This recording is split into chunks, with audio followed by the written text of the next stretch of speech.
Que a graça e a paz do Senhor continuem abundantes sobre as nossas vidas, amém? Nós tínhamos 39 pessoas inscritas para o café ontem, mas acho que 14 não conseguiram chegar até aqui.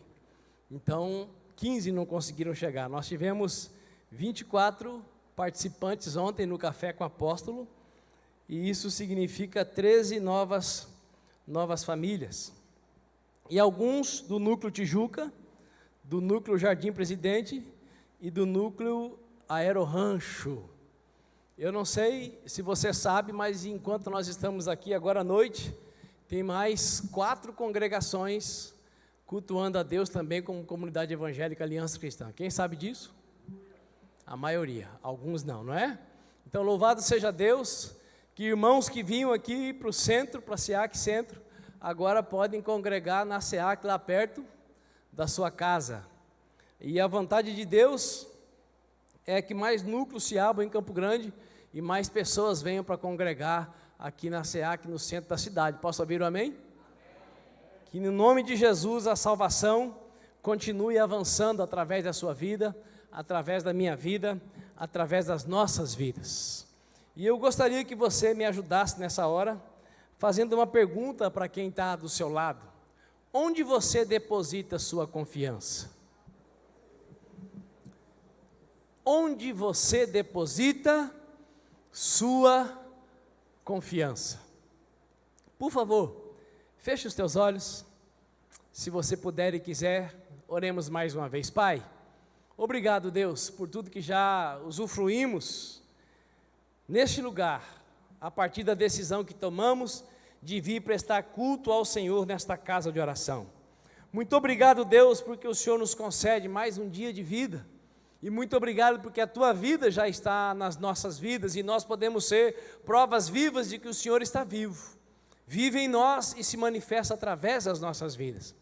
Nesta hora, Pai, eu suplico que a Tua bondade, que a Tua misericórdia, que a Tua compaixão se manifeste de modo pleno sobre as nossas vidas, levando os nossos pensamentos cativos ao Teu trono, nos concedendo o poder de nos concentrarmos na proclamação da Tua palavra. Que a Tua palavra encontre em nós, encontre nos nossos corações terra boa, e que ela produza aquilo que está determinado no Teu coração.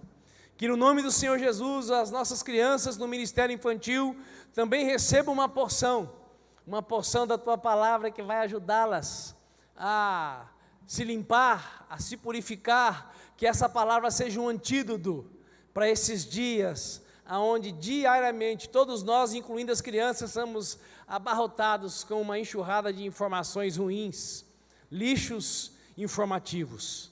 No nome do Senhor Jesus Cristo, ó Pai, tenha compaixão dos nossos que, quem sabe, nessa noite preferiram ficar em casa.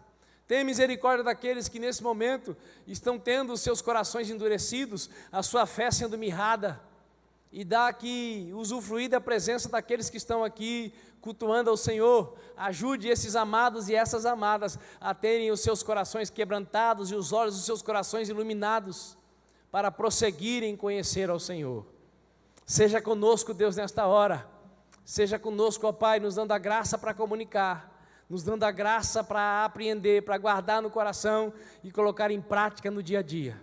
Nós te engrandecemos, nós te glorificamos por esse presente maravilhoso que é a vida. E nós oramos a Deus em nome de Jesus Cristo de Nazaré, e quem concorda, diga amém. Aleluia. Jó, capítulo 19, versículos 25 a 28, onde você deposita sua confiança. Eu sei que o meu Redentor vive, e que no fim se levantará sobre a terra, e depois que o meu corpo estiver destruído e sem carne, verei a Deus. Eu o verei com os meus próprios olhos, eu mesmo e não outro, como anseia no peito o coração. Olhe para cá, por favor. A vida de todas as pessoas é marcada por bons e por maus momentos. Todos nós já tivemos momentos de alegria e momentos de tristeza. E eu acredito que se pudéssemos escolher, ninguém iria escolher momentos ruins e nem tristeza. Mas a vida que vivemos, a vida que levamos, ela é permeada por circunstâncias, situações, sentimentos e manifestações dos quais e as quais nós não escolhemos. Eles vêm, eles acontecem, mas é absoluto que nós fomos criados para fazer o bem e para viver bem. Por isso, não há ninguém preparado para viver o mal e a tristeza, porque nós fomos criados para fazer o bem e para viver bem. Você pode repetir comigo? Nós fomos criados para fazer o bem e para viver bem. Diferente disso, irmãos, é fora do plano perfeito de Deus para a minha e para a sua vida. Nós fomos criados para viver bem e para fazer o bem, por isso não há ninguém preparado para viver mal. Nenhum de nós fomos preparados para viver uma tristeza atrás da outra, porque fomos criados para viver na presença de Deus, e na presença de Deus há plenitude de alegria.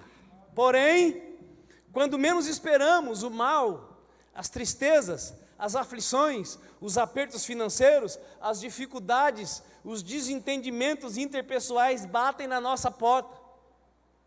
E eles não apenas batem, eles querem entrar, e querem entrar para ficar.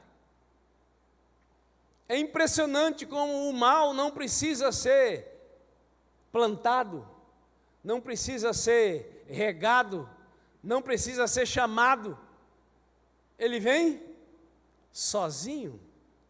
É impressionante como aquilo que não faz bem, quando chega, é difícil para mandar embora.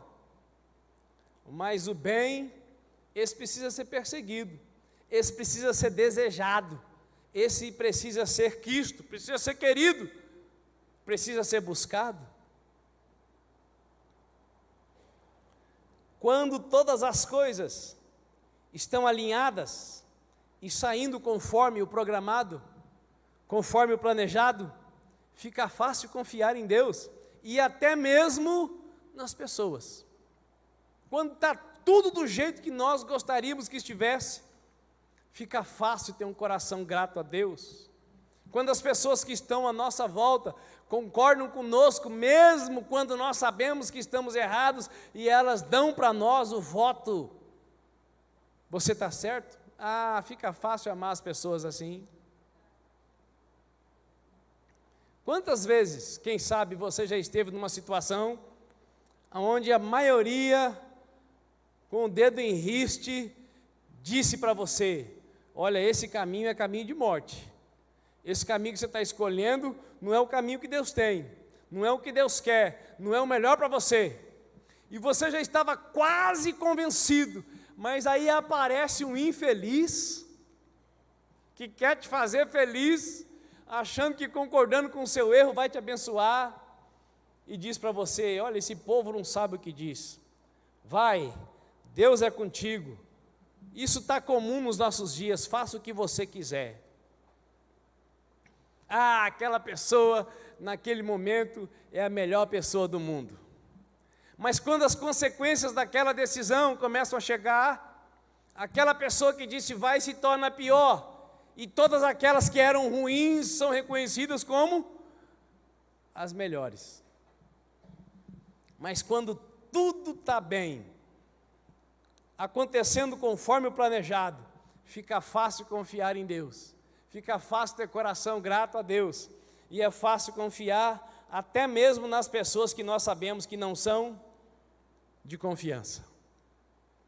Mas, quando tudo à nossa volta e dentro de nós ecoa um sonoro não, quando as portas estão fechadas, os amigos estão fechados, saídas todas fechadas, raciocínio fechado, sem o tempo necessário para agir, para produzir, quando não há nada o que fazer, não há a quem recorrer, é nessa hora que realmente ficamos sabendo onde e em quem nós depositamos a nossa confiança.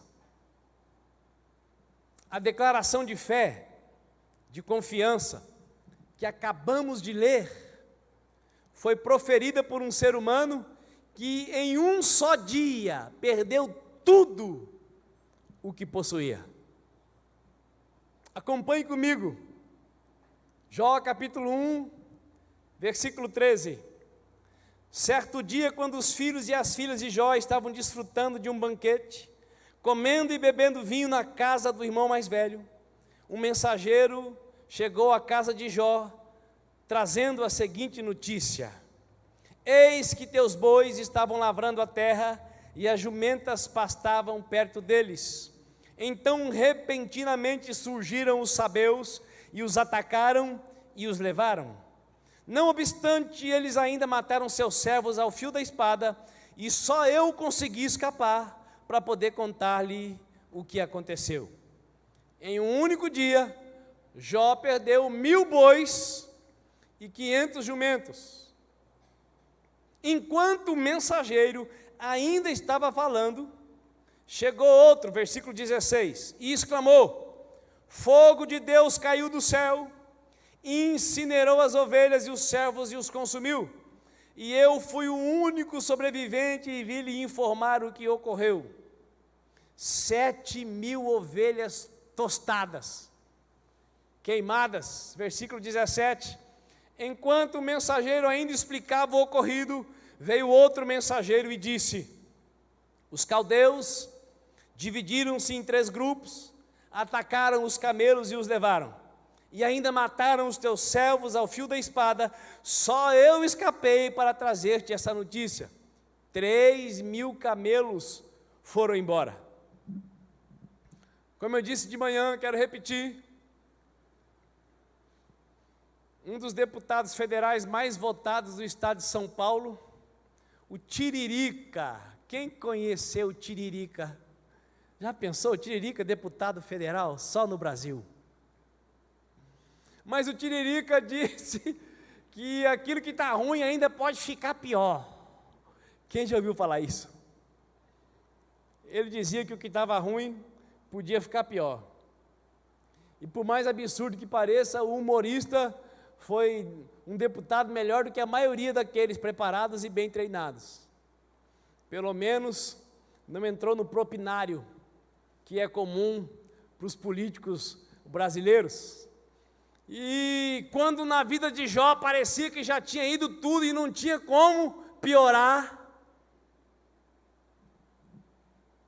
chegou outro com a seguinte notícia: teus filhos e tuas filhas estavam comendo e bebendo vinho na casa do teu primogênito, o filho mais velho. De repente veio um vento forte do deserto, atingiu com fúria os 4 cantos da casa, que desabou sobre os jovens, e todos eles estão mortos, e eu fui a única pessoa que sobreviveu para lhe contar o ocorrido. 7 filhos e 3 filhas. Ao ouvir tudo isso, diz o versículo 20, Jó levantou, rasgou o manto que vestia e foi raspar a cabeça. Logo em seguida, ajoelhou-se, encostando o rosto no chão, em sinal de humildade e adoração diante de Deus, e exclamou em oração: nu deixei o ventre de minha mãe, e nu partirei da terra. E Yahvé deu, e Yahvé o tomou, louvado seja o nome do Senhor. Onde ou em quem você deposita a sua confiança? Às vezes nós pensamos que somos muito crentes e já temos um conhecimento profundo de Deus e confiamos em Deus de todo o nosso coração. E por coisinhas desse tamaninho, estamos pedindo a morte. Por coisinha desse tamaninho, estamos achando que Deus nos esqueceu. A única coisa que sobrou para Jó, você sabe o que foi? A esposa. Sabe por quê? Quando Satanás compareceu diante de Deus, o Senhor disse para Satanás: pode tocar em tudo que ele tem, menos na vida dele. E o pastor Marcelo leu aqui a citação de Gênesis: deixará o homem o seu pai e a sua mãe, unir-se-á a sua esposa, e os dois se tornarão uma só carne. Não toca na vida dele. A vida do Jó era a vida da esposa, a vida da esposa era a vida dele. Olha como é que Deus considera esse mistério chamado casamento. Está com seu cônjuge aí? Diga para ele: meu amor, é até Jesus voltar. A minha esposa estava aqui de manhã e eu disse para ela: vai ter que me aguentar, querida. Agora à noite ela não pôde estar, mas é até Jesus voltar. Toca em tudo que ele tem, tocou em tudo, menos na vida dele. Não pôde tocar na esposa dele, porque a esposa dele e ele são um só. Que mistério. Uma pergunta que talvez venha à sua mente, veio à minha: como um ser humano de carne e osso, que não tinha pastor, discipulador, não tinha Bíblia para ler, não tinha YouTube para ouvir o pregador favorito, como esse homem conseguiu agir, reagir assim? Capítulo 1, versículo 1, está escrito: havia um homem na terra de Uz e seu nome era Jó.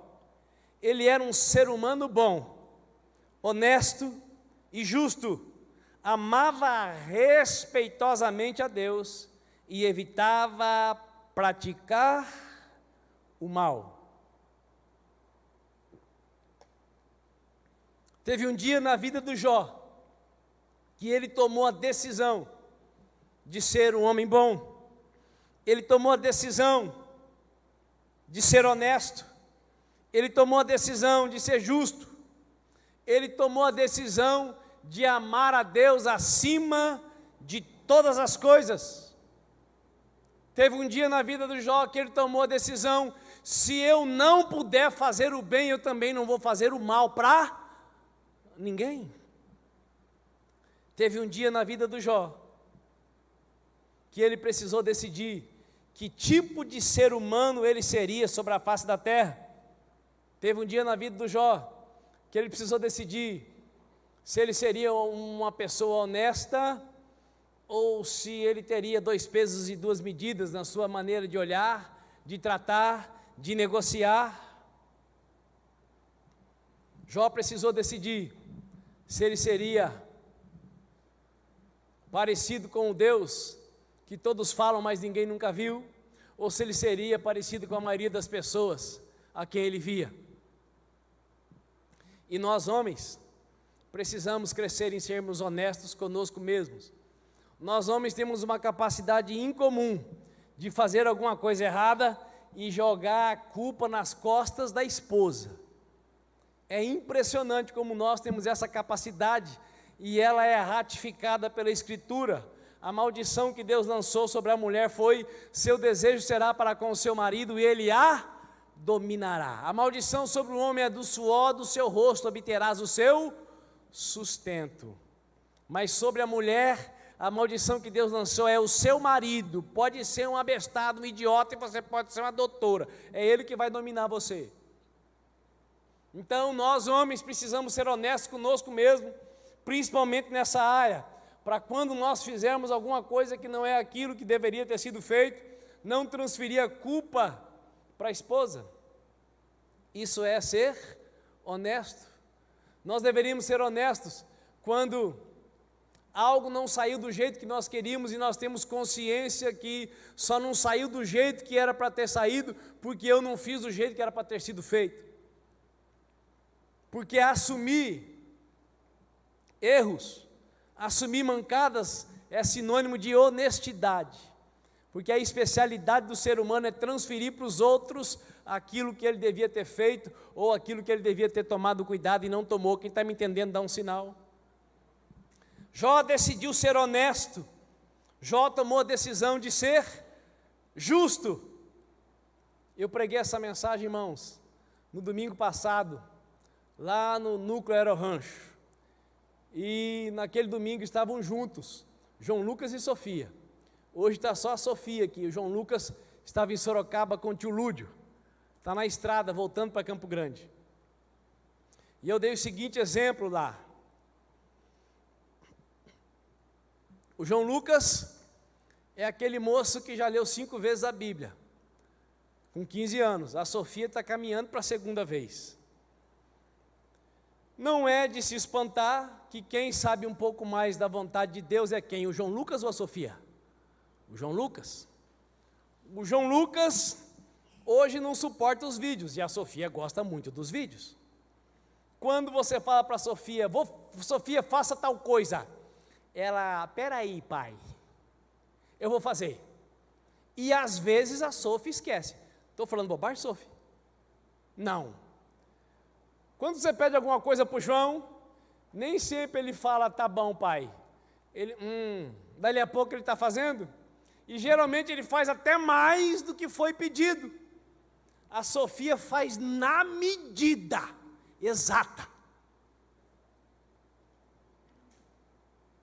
Se o pai for justo, quem é que vai receber a maior recompensa? A Sofia ou o João Lucas? O João Lucas. Agora, quem vocês acham que eu amo mais, o João Lucas ou a Sofia? Amo os dois. Deus é exatamente assim. Deus ama todo mundo igual, mas Ele não trata todo mundo igual, porque Deus é justo. E todo pai que trata o obediente, o desobediente do mesmo jeito, é um pai injusto. E se nós somos injustos, nós não ensinamos os nossos filhos a andar no caminho da justiça. A minha filha está sentada ali. E ela não fica mal porque eu dou esse exemplo. É a realidade dela hoje. Comparando o João com 12 anos e ela com 12 anos, ela está muito melhor do que o João. E o João nessa idade já tinha lido a Bíblia 3 vezes. Porque a Sofia é o amorzinho. Todo mundo fala, mas a Sofia é tão querida, é tão linda, é tão educada. E do João Lucas, o que falavam dele? Mas que capeta que é esse filho do apóstolo. Esse era o João com 12 anos. E agora, ele só faz papel de demônio às vezes na vida da Sofia.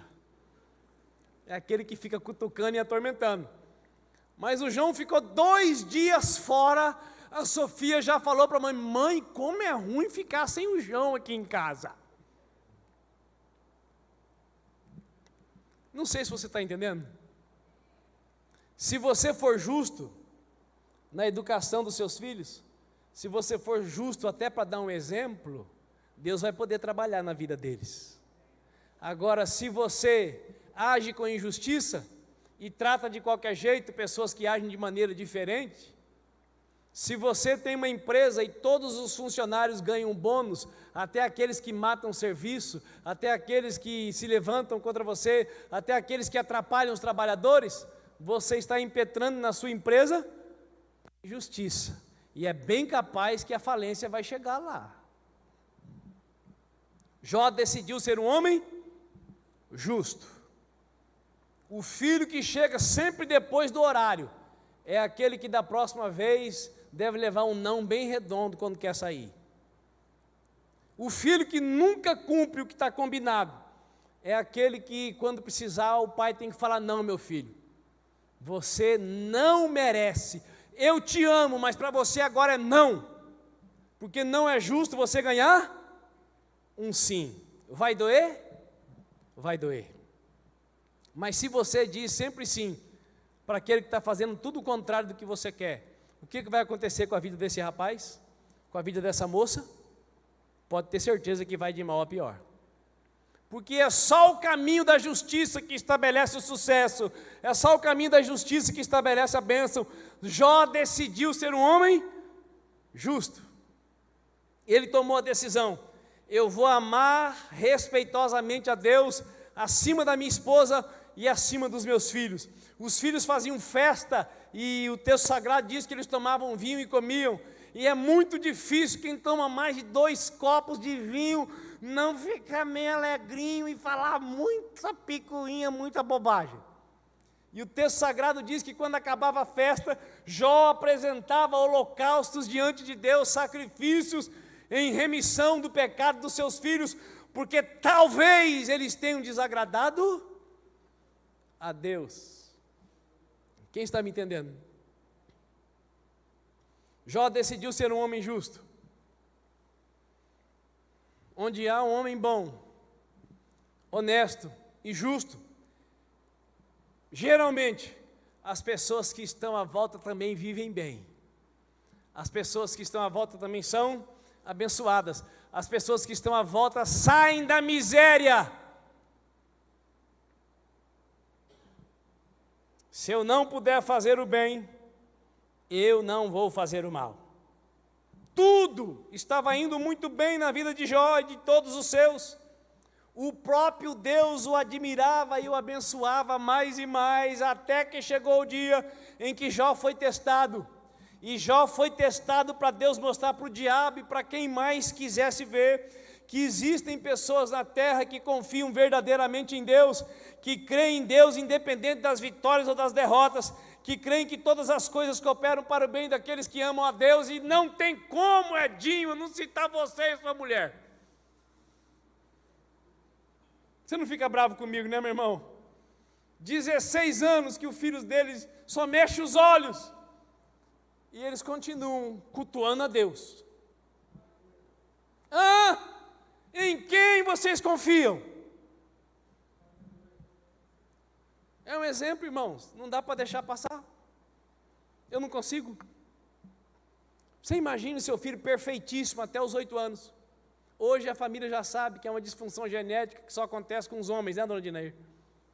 Mas 16 anos, o filho só mexe os olhos. Nós já oramos tanto que eu acredito que os irmãos já têm enjoado de ouvir nossas orações. Deus não. Mas até agora Deus respondeu o nosso pedido sempre com um não. E o rapaz é impressionantemente saudável, né? Porque as pessoas ficam 1 ano na cama, o que acontece com elas? É ferida para cá, é ferida para lá. Claro que dá um trabalho para a mãe grande. Mas como entender isso, irmãos? A mãe da Cristo ali do lado, recordista de milagre, não é, dona Dinair? É milagre atrás de milagre. Como entender Deus? Não tem como entender, mas tem como confiar. Esperei confiantemente no Senhor e Ele se inclinou para mim. Milagre maior do que o Vinícius andar é os pais do Vinícius andar na presença de Deus. É loucura.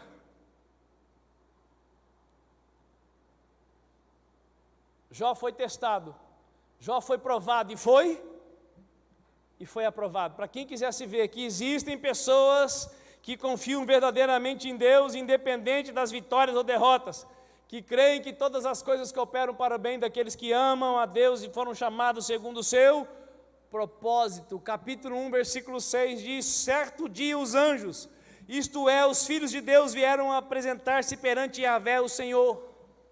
E Satã, o acusador, aproximou-se também junto com eles. Então Yahvé questionou a Satanás: de onde vens? E Satanás deu-lhe a seguinte resposta: de perambular pela terra e ir e vir pelos caminhos do mundo. Indagou-lhe Yahvé: observaste o meu servo Jó? Em toda a terra não há ninguém como ele, ser humano íntegro e justo, que ama e teme a Deus e se desvia do mal. Diante dessas palavras, Satanás contestou a Yahvé, questionando: será que Jó teme a Deus sem outras intenções? Porventura não ergueste uma cerca protetora em volta dele, de sua família e de tudo que ele possui?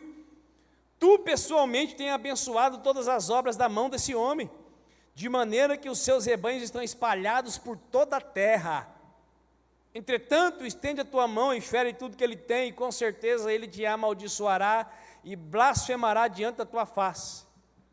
Então Yahvé declarou ao acusador: concedo-te poder para destruir tudo o que ele possui, apenas não estendas a tua mão contra a pessoa dele. E Satã deixou a presença de Yahvé. Amados e amadas do Senhor, Jó tornou-se uma ferida só. A Escritura Sagrada diz que a única parte do seu corpo que não estava putrefata, inflamada, purulenta, fétida, eram as suas gengivas. O homem tornou-se uma ferida só do alto da cabeça à planta dos pés. A esposa de Jó se levantou contra ele. A esposa do Jó disse para ele: amaldiçoa o teu Deus e morre. Você ainda quer conservar sua integridade, você ainda quer dar uma de santo, você ainda quer dar uma de crente.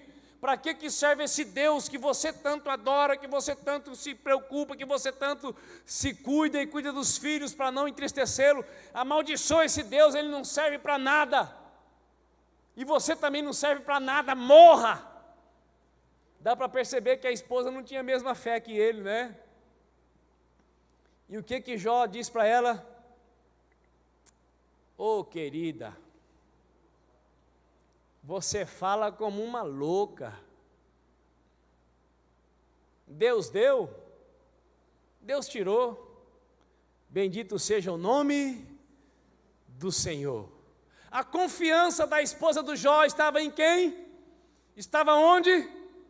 Nas riquezas, na saúde. E a confiança do Jó estava em quem? Em Deus. Porque não sobrou nada para ele. Só Deus.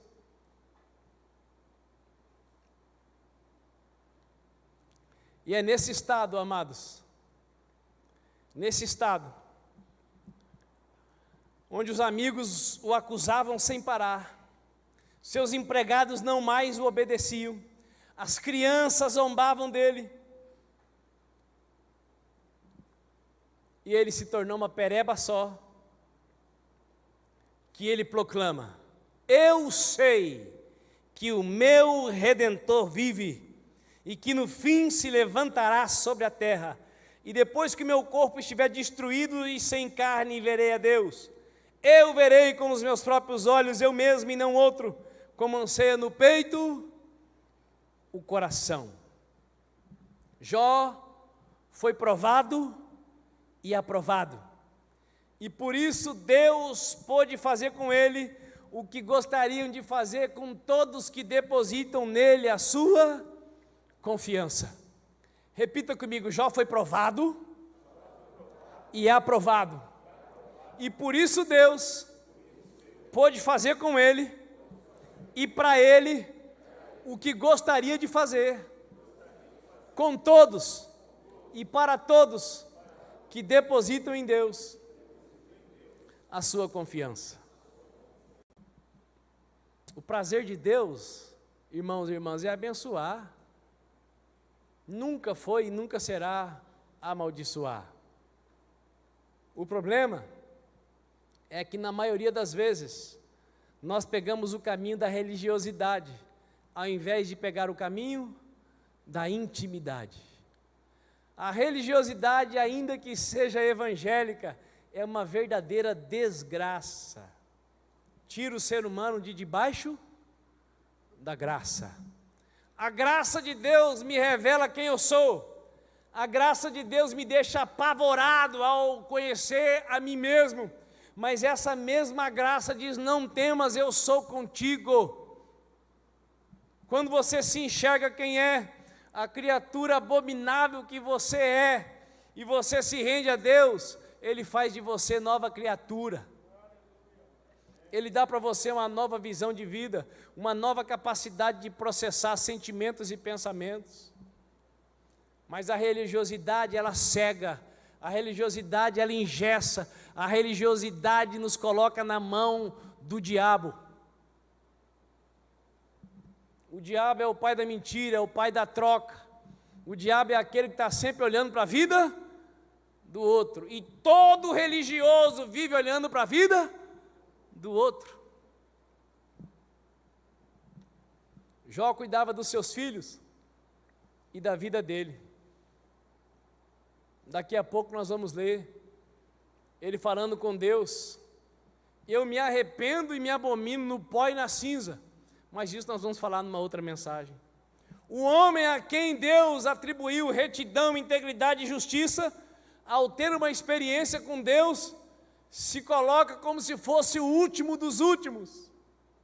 A religiosidade faz o ser humano se achar, a intimidade faz o ser humano se apequenar e reconhecer que grande é só o Senhor dos senhores e o Rei dos reis. A religiosidade me traz culpa, me faz culpar os outros. A intimidade me liberta para servir a Deus e servir aos outros. Jó foi provado e aprovado, e por isso Deus pôde fazer com ele o que gostaria de fazer com todos que depositam sua confiança nele. E eu acredito que vale a pena você acompanhar junto comigo, Jó capítulo 42, versículo 1. Eu estou lendo aqui a versão King James. Se de repente a sua versão é diferente, melhor que você só ouça, porque senão os neurônios podem trombar e confundir. Então Jó abre seu coração diante de Deus e declara: sei que podes realizar tudo quanto desejares.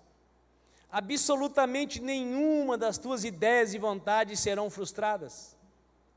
Tu me questionastes, ó Deus, quem é este que sem conhecimento obscurece o meu conselho? E eu respondi: de fato falei do que não entendia, abordei assuntos sobre modo complexos sem a devida sabedoria. Tu ordenaste, ó Deus, agora pois ouve-me e eu falarei, eu te questionarei e tu me responderás. De fato, ó Deus, meus ouvidos já tinham ouvido a teu respeito, contudo agora os meus olhos te contemplaram. Por essa razão, menosprezo a mim mesmo e me arrependo sinceramente no pó e na cinza. Logo depois que o Senhor disse essas palavras a Jó, declarou também a Elifaz, o temanita: eis que estou indignado contigo e com os teus 2 amigos, pois não falaste a verdade sobre a minha pessoa, como fez o meu servo Jó. Portanto, levai agora mesmo 7 novilhos e 7 carneiros ao meu servo Jó, e mediante eles oferecei um holocausto, sacrifício de elevação, totalmente queimado pelo vosso pecado. O meu servo Jó intercederá por vós, eu aceitarei a oração dele em vosso favor, e não vos retribuirei segundo a vossa culpa e falta de juízo, pois não falastes a verdade a meu respeito, como fez o meu servo Jó. Então Elifaz de Temã e seus amigos Bildade de Suá e Zofar de Naamate fizeram tudo quanto o Eterno lhes havia ordenado, e o Eterno aceitou o holocausto queimado por Jó e sua oração por seus amigos.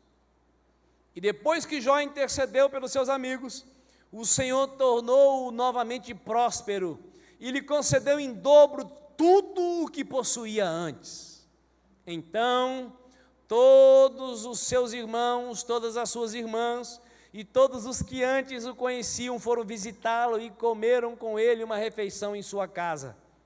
Eles se compadeceram dele e o consolaram de todas as suas provas e aflições que o Senhor tinha trazido sobre ele, e cada um lhe deu uma moeda de prata e um anel de ouro.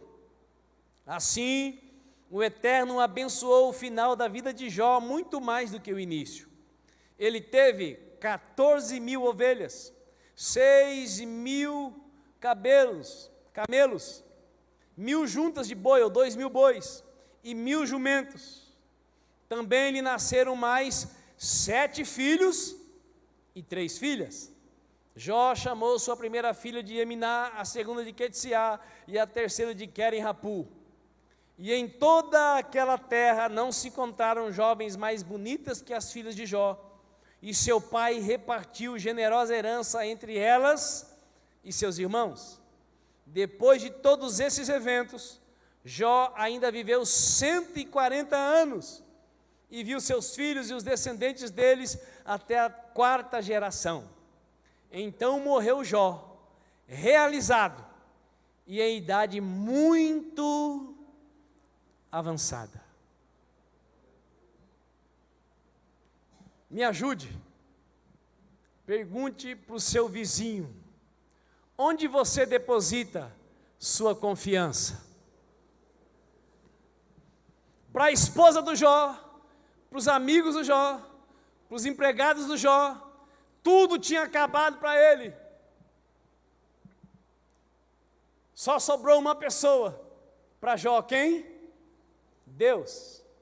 Jó fez dezenas de perguntas para Deus, e Deus não fez questão nenhuma de responder nada para Jó. Jó fez muitas queixas para Deus, e Deus deixou ele falar tudo que ele queria, até que Deus o chamou para uma conversa, e ele descobriu que ele não tinha razão nenhuma, que era melhor ele ter ficado com a boca fechada. Mas isso é assunto para uma outra mensagem. Eu quero orar por você nessa noite. Eu quero orar por você que está decidido a ser um ser humano bom, porque isso é uma questão de decisão interior. Todos os dias eu e você precisamos tomar decisões, se nós nos inclinaremos para o bem ou para o mal. Todos os dias nós estamos diante de situações que nós podemos agir levianamente ou verdadeiramente. Todos os dias nós estamos diante de circunstâncias onde precisamos decidir se vamos pagar o mal com o mal ou se vamos pagar o mal com o bem. Ou seja, é preciso decidir antes, porque no calor das emoções, diante das pressões, o que vai prevalecer é a decisão que eu tomei dentro de mim. Eu quero orar por você, que nessa noite está decidido a se tornar um ser humano bom. Eu quero orar por você, que está decidido a ser um ser humano honesto, ainda que fique no prejuízo, seja ele moral, seja ele de status, seja o prejuízo que for. Eu lembro de uma pergunta do meu filho. Ô pai, o senhor às vezes não fica com raiva não dos crentes? Olha a pergunta do guri. Ô meu filho, eu fico. Mas e aí? A raiva dá e passa, meu filho. Ô pai, mas o senhor já teve vontade de esganar alguém? Já, meu filho, e volta e meia eu tenho essa vontade. Mas eu não acredito, pai, até o senhor? Eu não sei se você está me entendendo. Ele fez as perguntas para mim com a convicção absoluta de que eu ia falar, não tenho raiva de ninguém, meu filho. Não, meu filho, eu nunca pensei em pegar ninguém pelo pescoço. Se eu dissesse para ele, ele iria acreditar, sim ou não? Sim, mas o que eu estava ensinando para ele era verdade ou não? Não! Quantas vezes você já teve vontade de pegar o seu cônjuge pelo pescoço? Hã? Quem aqui já teve essa vontade? Levanta a mão, quem tem coragem? Olha aí, é verdade. Quantas vezes você já teve vontade de pegar seu filho pelo pescoço? Irmãos, eu já peguei o meu. E eu tinha prometido para mim mesmo que eu nunca faria com meu filho o que meu pai fez comigo, já contei isso aqui. Mas teve um dia que o cidadão me azucrinou tanto, que quando eu acordei, quando eu saí do transe da ira, ele estava entre as minhas duas mãos, e eu peguei ele lá na sala, lá no escritório, não lembro, e eu já estava lá no quarto com ele. Quando você não é honesto, pode acontecer com você exatamente o que você nunca quis que acontecesse. Quem está me entendendo? Aquela foi a primeira e a última vez que eu fiz aquilo que meu pai fez comigo dezenas de vezes. Pedi perdão para ele, chorei com ele, ele me perdoou, e depois ele precisou baixar as calças e levou vara de acerola no lombo.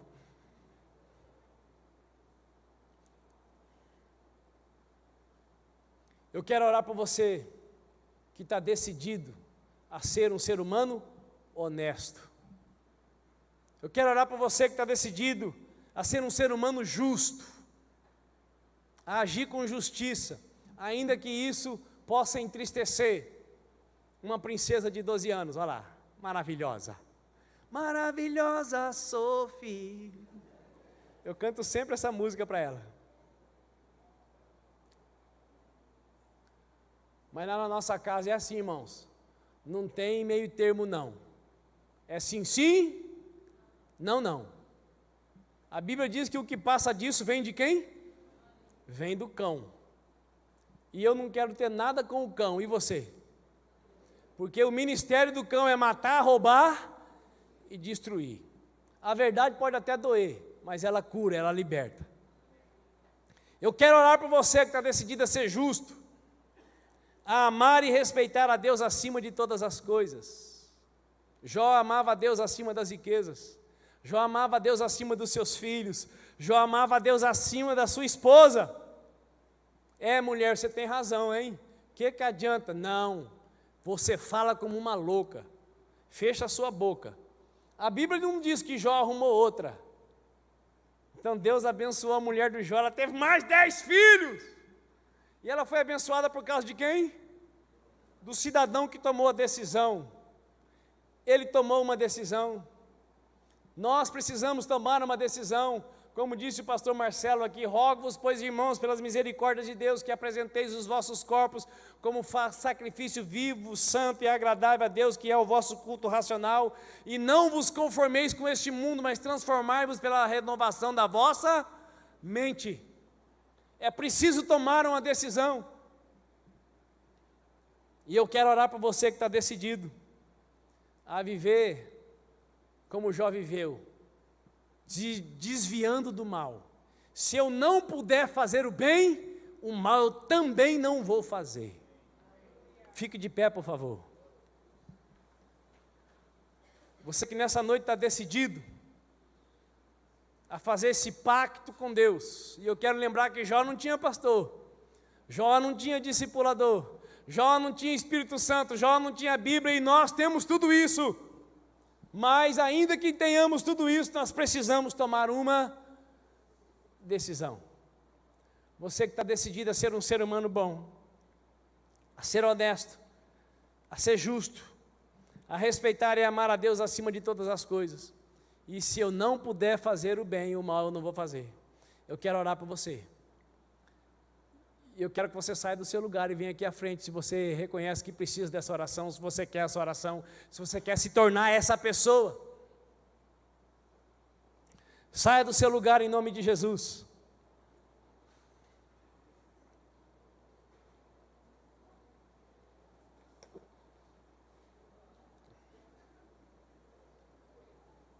Você que veio antes, venha mais para frente. Porque está cheio de gente, será que eu vou, será que eu não vou? A dúvida não é de Deus, a fé é de Deus.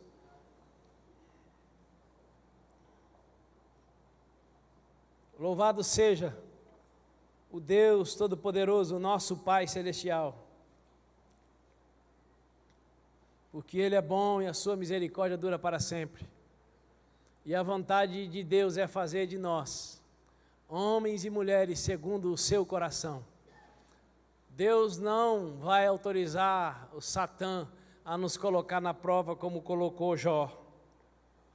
Mas eu creio que Deus quer, a partir do exemplo de Jó, que nós alinhemos a nossa vida, para que Ele possa nos abençoar, como abençoa Jó. Feche os teus olhos, coloque a sua mão sobre o seu coração, ou as estenda, como você preferir. Pai, eu te louvo, Senhor, e te glorifico junto com os meus irmãos e irmãs. E junto com eles, Pai, eu quero dizer que faço parte dessa decisão. Eu quero, Pai, crescer em ser um ser humano bom. Eu quero crescer, Pai, na prática da honestidade, da justiça, de amar o Senhor reverentemente. E se não puder, ó Pai, fazer o bem, não fazer o mal para a vida de ninguém. Estamos aqui, Pai, no Teu altar, na Tua presença, declarando, proclamando, profetizando. Queremos ser seres humanos bons, Pai. Queremos agir, ó Pai, com absoluta honestidade, com absoluta justiça, com absoluta integridade. Queremos viver, ó Deus, de uma tal maneira que a nossa conduta permita que o Senhor opere em nós, opere por nós e através de nós os teus feitos maravilhosos, prodigiosos, que através das nossas vidas, Deus, vidas sejam abençoadas, pessoas sejam transformadas como foram os linguarudos dos amigos do Jó. Pai querido, nos capacite a confiar no Senhor acima de tudo e de todos, acima de todas as coisas, Pai. Ó Deus, o teu povo está aqui, porque tomou uma decisão de ser um ser humano bom, de ser um ser humano justo, de ser um ser humano honesto, filhos e filhas decididos a te amar acima de todas as coisas.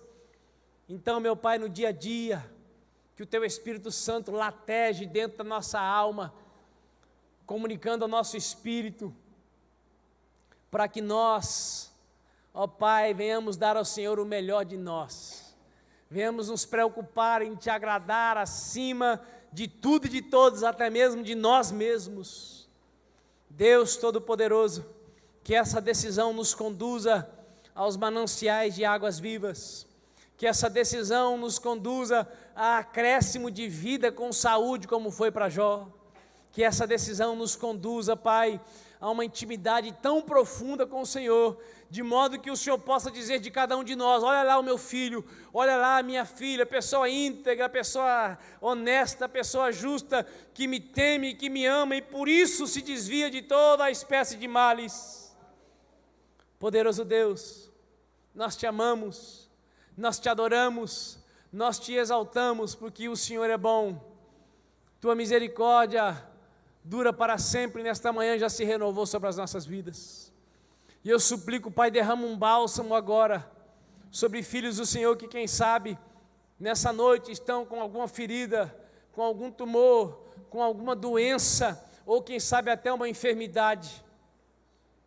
Ó Deus, que esse mal seja queimado, que essa doença seja agora curada, que essa enfermidade bata em retirada no nome de Jesus. Poderoso Deus, que a tua graça, que a tua glória, que o teu poder seja manifesto sobre as nossas vidas. Que o Senhor nos leve para os nossos lares guardados debaixo das tuas asas. Que o Senhor nos conceda uma semana de vitória. E que cada um de nós seja um instrumento poderoso nas tuas mãos para manifestar sobre a face da terra a tua graça maravilhosa, em nome de Jesus Cristo de Nazaré. E quem concorda, diga amém. Dê um aplauso ao Senhor. Aleluia. Glória a Deus. Diga aí para o seu vizinho: terça-feira tem um pregador de bonito. Terça passada foi um pregador de Jaraguari. Nessa terça agora vai ser um de bonito, que agora mora em Campo Grande. Você não precisa sentar, viu? O culto já acabou. Você pode ir para casa agora. Dê um abraço aí, cumprimente quem você quiser cumprimentar. Vá na paz do Senhor. Os pastores vão estar aqui à frente, se você ainda precisa de uma oração. Se você tem alguma necessidade específica, os pastores estão aqui na frente para orar por você. Fique à vontade, no nome de Jesus. Eu vou atender aquele casal ali.